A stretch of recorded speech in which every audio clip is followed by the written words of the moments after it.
Première Guerre mondiale entrait dans une nouvelle ère, celle des gaz de combat, des mitrailleuses, de l'aviation et des chars d'assaut. L'Europe plongeait dans les ténèbres. Définitivement, la fierté de partir au front avait laissé peu à peu place à la peur, à l'horreur et à la mort. Pourtant, la lutte était continuée. En ces jours-là, de décembre 1915, la Corse se préparait à célébrer Noël avec un seul souhait, celui de revoir ses enfants. 739 pères de famille, mamans, enfants, grands-parents, accostèrent au port d'Ajaccio avant de rejoindre Bastia. 739 naufragés de la vie, qui deviendraient bientôt 739 enfants de la Corse. Exfiltrés de la Terre Sainte par la marine américaine, ils débarquèrent avec comme seul bagage le souvenir de la répression ottomane qui les avait poussés à tout quitter. Que connaissait-il cette terre qui se dessinait à l'horizon? Que pouvait-il bien en espérer? Il n'en avait probablement aucune idée. Mais l'exilé n'a pas le choix de son voyage. Il partageait seulement l'espoir de trouver une humain qui ne les abandonnerait pas. C'était hier et c'est aujourd'hui. Quand Mme Martignana nous a exposé ce magnifique projet de l'exposition Juifs réfugiés en Corse pendant la Première Guerre mondiale, nous n'avons pas hésité une seule seconde. Bastia, terre d'accueil. Bastia, terre d'entraide. L'avant-première de cette exposition ne pouvait plus se dérouler ici. Ici, des femmes et des hommes auraient pu retrouver l'humanité qui leur avait été confisquée de l'autre côté de la Méditerranée. Désormais, chacune de ces personnes fait partie de l'histoire de notre ville et de notre pays.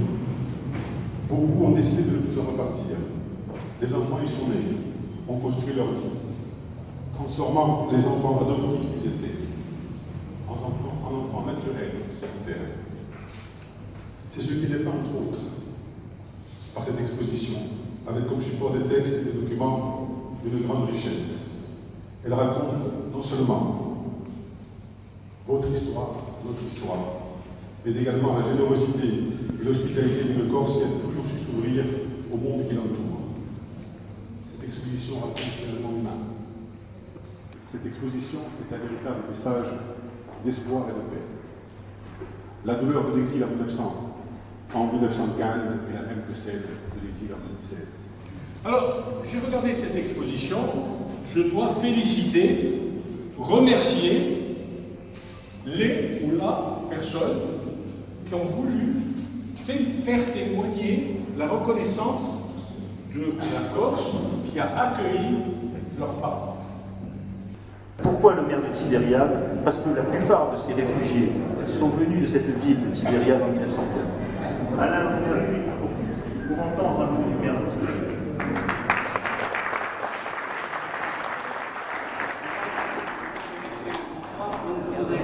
Quelques mots de la part de M. Yossi Pendalu, maire de Tibériade. Il est constitué d'habitants de Tibériade. Aussi, je tiens spécialement à remercier le Centre Edmond Flegg pour cet excellent travail de recherche qui décrit les relations de la France avec les Juifs palestiniens réfugiés à Ajaccio et à Bastia. C'est pour nous une exceptionnelle opportunité de mettre en lumière le grand cœur du peuple corse et son histoire, en particulier durant la Première Guerre mondiale. Cette exposition est pour nous une excellente occasion de construire une passerelle entre nos villes, Tibériade et Bastia. Cette exposition est aussi le résultat d'un excellent travail d'équipe qui éclaire les habitants de nos villes respectives sur cette page peu connue de notre histoire. Grazie au Jean-Maire, Jean-Président, à Jean Directrice, pour remercier Monsieur le maire, le président du Centre Flegg, la directrice, de nous avoir associés à cette exposition.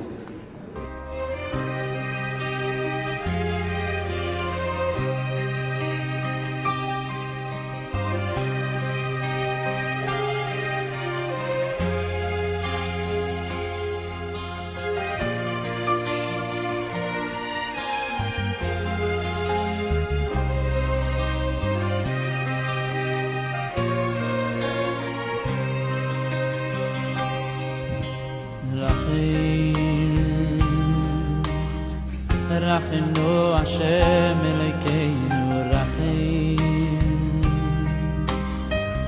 ויען ישרו מן המחורכים ויען ירושלים ירחו רחים רחים רחים ירחם רחם נו השם אלוהינו רחם ויען ישרו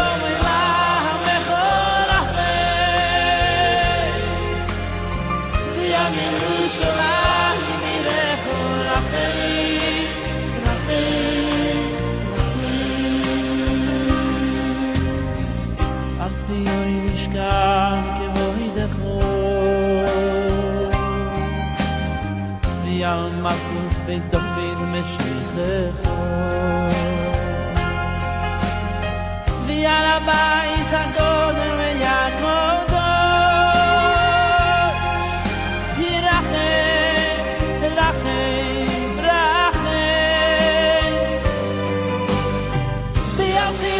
Sky